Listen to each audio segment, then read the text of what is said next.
প্রিয় শিক্ষার্থীরা, আসসালামু আলাইকুম। আশা করি সবাই ভালো আছো। আজকে আসলাম আরেকটি পর্বে। এ পর্বে আলোচনা করব অধ্যায় 3 47 পৃষ্ঠার 7 নম্বর অঙ্ক লসাগু নির্ণয় করি। তো তোমরা শেষ পর্যন্ত ক্লাসটি দেখবে, আমি তোমাদেরকে সহজ করে বুঝিয়ে দেওয়ার চেষ্টা করবো ইনশাআল্লাহ। তো লসাগু নির্ণয় করি। তো এখানে লসাগু কি তোমরা ইতিপূর্বে জানো যে লসাগুর পূর্ণরূপ হচ্ছে লঘিষ্ঠ সাধারণ গুণিতক, অর্থাৎ গুণিতকের মধ্যে সবচাইতে যেটা ছোট সেটাকে বলে আমরা লঘিষ্ঠ সাধারণ গুণিতক লসাগু। ঠিক আছে। তো লসাগু নির্ণয় করার অনেকগুলো নিয়ম আছে। গুণিতকের সাহায্যে, মৌলিক গুণনীয়কের সাহায্যে বা উৎপাদকের সাহায্যে, সংক্ষিপ্ত পদ্ধতি বা ইউক্লিডীয় পদ্ধতি যেটা বলা হয়। সংক্ষিপ্ত পদ্ধতি বলতে আমরা যেটা দাগ দেভাবে করি এটাকে সংক্ষিপ্ত বা ইউক্লিডীয় পদ্ধতি বলে। এটার নাম আসলে হচ্ছে ইউক্লিডীয়। এই পদ্ধতিটা সবচাইতে সহজ মনে করি লসাগুর ক্ষেত্রে। ঠিক আছে। যতগুলো আছে তার মধ্যে তুলনামূলকভাবে সহজ হচ্ছে সংক্ষিপ্ত পদ্ধতি ইউক্লিডীয়, অর্থাৎ আমরা যে ভাগ প্রক্রিয়া করে থাকি এটাকে ভাগ প্রক্রিয়া বলে, কিন্তু অনেক সময় ভাগ করে করে বের করি। অর্থাৎ দুটা সংখ্যা গেলে এই নিয়মটাতে আমি আজকে তোমাদেরকে করে দেব, অর্থাৎ এইটা ইউক্লিডীয় পদ্ধতি। ঠিক আছে। এটাকে ইউক্লিডীয় পদ্ধতিও বলা হয় অথবা সংক্ষিপ্ত পদ্ধতি বলতে পারো। তো অবশ্যই তোমরা শেষ পর্যন্ত দেখবে, এখান থেকে তোমরা শিখতে পারবে। তো চলো আমরা অঙ্কগুলো পর্যায়ক্রমে সরাসরি খাতায় তোমাদের করে করে বুঝিয়ে দিই। তো দেখো, এখানে যখন আমরা এই অঙ্কগুলো করব তখন কিভাবে করতে হয়। এখানে কমপক্ষে দুইটি সংখ্যাকে একই রকম সংখ্যা দ্বারা ভাগ করতে হয়, অর্থাৎ এখানে এমন একটা মৌলিক গুণনীয়ক দ্বারা ভাগ করব যেন সবটি সংখ্যাকে না গেলেও অন্তত দুইটি সংখ্যাকে যেন যায়। মৌলিক সংখ্যা অর্থাৎ মৌলিক গুণনীয়ক যেগুলো উভয়ের মধ্যে থাকবে। তো মৌলিক গুণনীয়ক বারবার বলে আসছি, এক এবং ওই সংখ্যা ছাড়া অন্য কোনো সংখ্যা দ্বারা ভাঙা যাবে না, সেটা হচ্ছে মৌলিক সংখ্যা। এবং ওই সংখ্যাগুলো এই দুটার মধ্যে যদি থাকে সেগুলোকে বলছে মৌলিক গুণনীয়ক। ঠিক আছে। তাহলে এখানে দেখছি আমরা মৌলিক সংখ্যা কোন কোনগুলো, 2, 3, 5, 7, 11। আমরা যখন ভাঙবো, এখানে ভাগ করব, সব সময় এই মৌলিক সংখ্যাগুলোতে ভাঙবো, 2, 3, 5, 7, 11 এভাবে। আবার একটা জিনিস তোমরা করো যে প্রথমে যদি 2 দিয়ে যায়, 2 দিয়ে না করে তোমরা 3 দিয়ে 5 দিয়ে করে দাও। সব সময় ছোটোটা দিয়ে করবা, অর্থাৎ 2 দিয়ে স্টার্ট করবা, না গেলে 3 দেয়, তারপর না 3 দেয়, না হলে 5 দেয়, তারপর 7 দেয়, এবার পর্যায়ক্রমে বড় আসবা। ঠিক আছে। তো এখানে আমরা দেখতে পাচ্ছি যে 2 দিয়ে যাবে না, যেহেতু দুটাই বিজোড় সংখ্যা, 3 দিয়ে যাবে। 3 দিয়ে করলে 3 3 9 আর 3 5 হয় 15। যখন দেখবা নিচে আর কোনো ভাগ যাচ্ছে না তখন এটা আমাদের থেকে যাবে। তাহলে আমরা কি করব, এগুলো যা আছে সবগুলো গুণ করলে লসাগু পেয়ে যাব। তাহলে অতএব নির্ণয় লসাগু,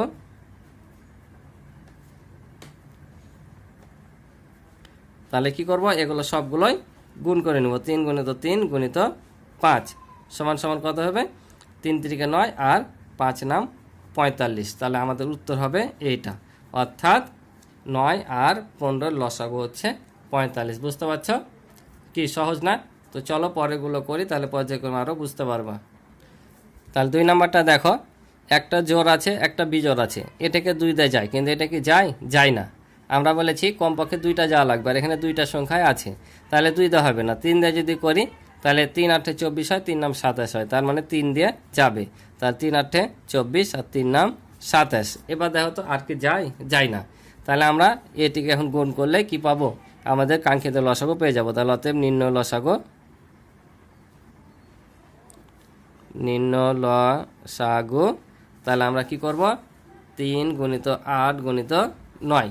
তাহলে এখন গুণ করব, 3 8 24, 24কে এখন 9 দিয়ে গুণ করলে আমরা পেয়ে যাব। তাহলে 24 গুণিত 9, তাহলে 4 8 32, 7 থেকে 3 9 মানে 18 আর 3 হয় 21। তার মানে আমরা পাইলাম কত, 212। তাহলে আমাদের এখানে লসাগু হবে 212, অর্থাৎ 24 আর 27 লসাগু হবে 212। একবারে সহজ না? সবগুলো অঙ্ক একই রকম, এভাবে আমাদের পর্যায়ক্রমে করতে হবে। তো চলো পরেরগুলো করি। এবার দেখো 3 নাম্বারটা, এখানে 7 ও 15 আছে, এটা কিভাবে করব, তাই না? এটা দেখতে পাচ্ছি আমরা মৌলিক সংখ্যা, আর এটা হচ্ছে তোমার যৌগিক সংখ্যা, কারণ এটাকে 1 এবং ওই সংখ্যা ছাড়া ভাঙা যায় না, কিন্তু 15কে 3 দেওয়া যায়, 5 দেওয়া যায়। ঠিক আছে। তাহলে এটা কিভাবে করব, এটা তোমরা চাইলে একটু লেখা করতে পারো, যেহেতু 7 মৌলিক সংখ্যা তাকে ভাঙানো যায় না, তাই 7 ও 15 গুণফলই হবে তাদের লসাগু, এটা লিখতে পারো। অথবা তোমরা যেটা করতে পারো, সরাসরি যখন কোনো সংখ্যা না যাবে, একটা মৌলিক সংখ্যা থাকবে, তখন এটাকে 1 দিয়ে একবার ভাগ করে দেখিয়ে দিবা। ঠিক আছে। কারণ 1 তো সবার মধ্যেই আছে, তাহলে আমরা 1 দিয়ে ভাগ করতে পারছি। তাহলে 7 একে 7, 15 একে 15। এখন লসাগু লিখে দাও, যে অতএব নির্ণয় লসাগু।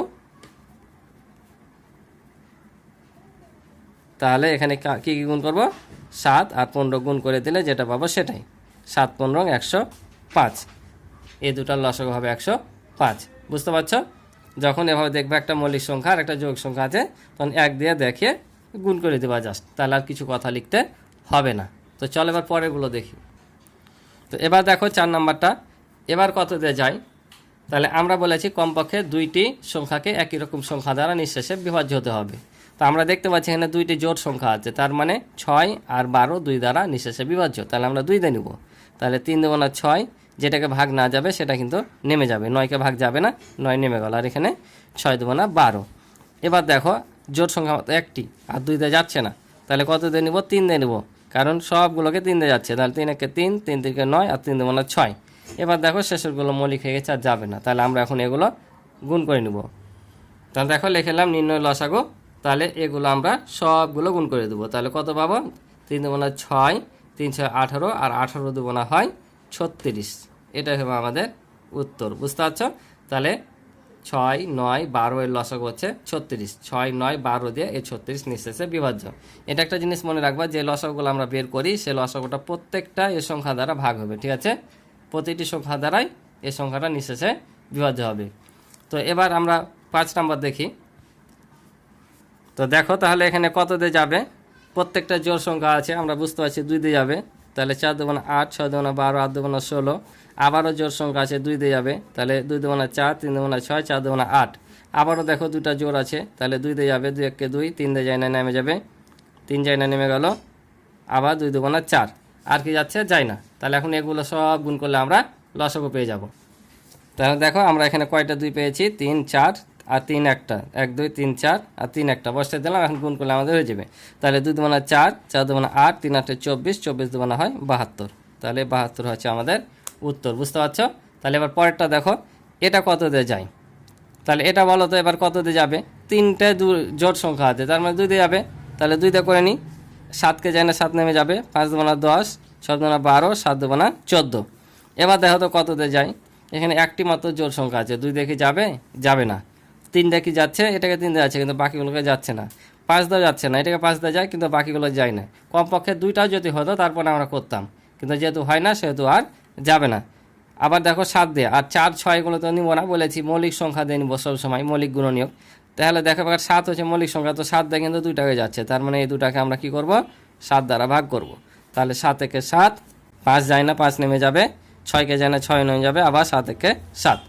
তাহলে আর কিন্তু ভাগ যায় না, তাহলে আমরা এগুলো কি করে নিব? গুণ করে নিব।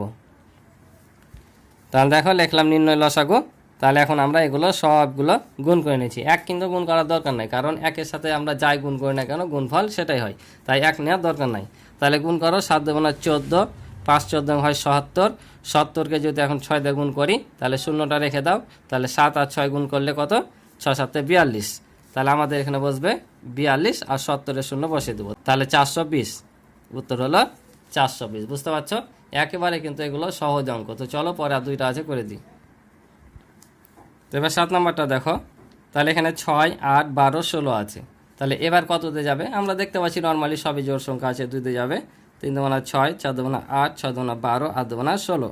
আবারও 2 দিয়ে যাবে, 2টা জোড় আছে 3টা, তাহলে 3 নেমে যাবে এখানে, 2 দেবো না 4, 3 দেবো না 6, আর 4 দেবো না 8।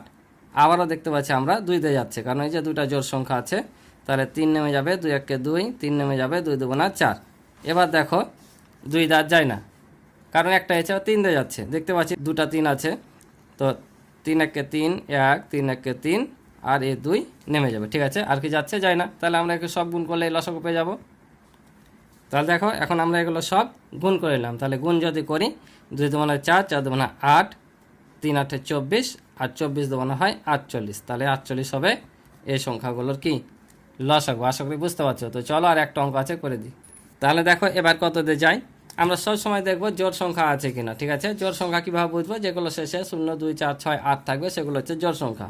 তাহলে এখানে দেখতে পাচ্ছি আমরা 2টা জোড় আছে, তাহলে 2 দিয়ে যাবে, তাহলে 9কে যায় না, 9 নেমে যাবে, 6 দেবো না 12, 15কে যায় না, 15 নেমে যাবে, 9 দেবো না 18। আবার দেখো কত দিয়ে যাচ্ছে, এবার কিন্তু আর 2 দিয়ে যাবে না, যেহেতু জোড় সংখ্যা একটি হয়ে গেছে, 2টি নাই। কত দিয়ে যাবে? 3 দিয়ে যাবে, তাহলে 3 তিরিকে 9, 3 দেবো না 6, আর 3 5 15, আবার 3 তিরিকে 9। এবার কত যাবে? দেখতে পাচ্ছি আমরা 2টা 3 আছে, তাহলে 3 দিয়ে যাচ্ছে আবারও, তাহলে 3 একে 3, 2 নেমে যাবে, যাবে না, 5 জনে নেমে যাবে, 3 একে 3, আর যায় না। তাহলে আমাদের নির্ণয় লসাগু কত হবে? এগুলো গুণ করলে হয়ে যাবে। তাহলে দেখো আমি এগুলো সব কী করলাম, গুণ করে উঠে নিলাম। এখন গুণ যদি করি তাহলে 3 দুগুণে 6, 3 6 18, 18 মানে 36। এখন 36কে 5 দিয়ে গুণ করবো, তাহলে আমরা ফলাফল পেয়ে যাব। তাহলে 5 দিয়ে গুণ করলে 5 6 30, হাতে থাকে 3, 3 5 15, 3 18, অর্থাৎ 180। তাহলে এই 9 12 15 18 লসাগু হচ্ছে 180, এটা হচ্ছে উত্তর। আশা করি বুঝতে পারছো। তো আজকে এই পর্যন্ত ছিল এই পর্বের অঙ্ক। ভালো লাগলে অবশ্যই চ্যানেলটি সাবস্ক্রাইব করে পাশে থাকবে এবং ভিডিওতে একটি লাইক করে দিবে। আর ইতিপূর্বে যারা চ্যানেলটি সাবস্ক্রাইব করে রেখেছো তাদেরকে অসংখ্য ধন্যবাদ। আর আমার পূর্বের ভিডিওগুলো দেখতে চাইলে এই ভিডিও ডিসক্রিপশনে লিঙ্ক পেয়ে যাবে, অথবা আমার চ্যানেলে প্লে লিস্টের মাধ্যমে সরাসরি দেখে নিতে পারবে। তো আজকে এ পর্যন্ত, ভালো থেকো, সুস্থ থাকো, দেখা হবে পরবর্তী পর্বে। আল্লাহ হাফিজ।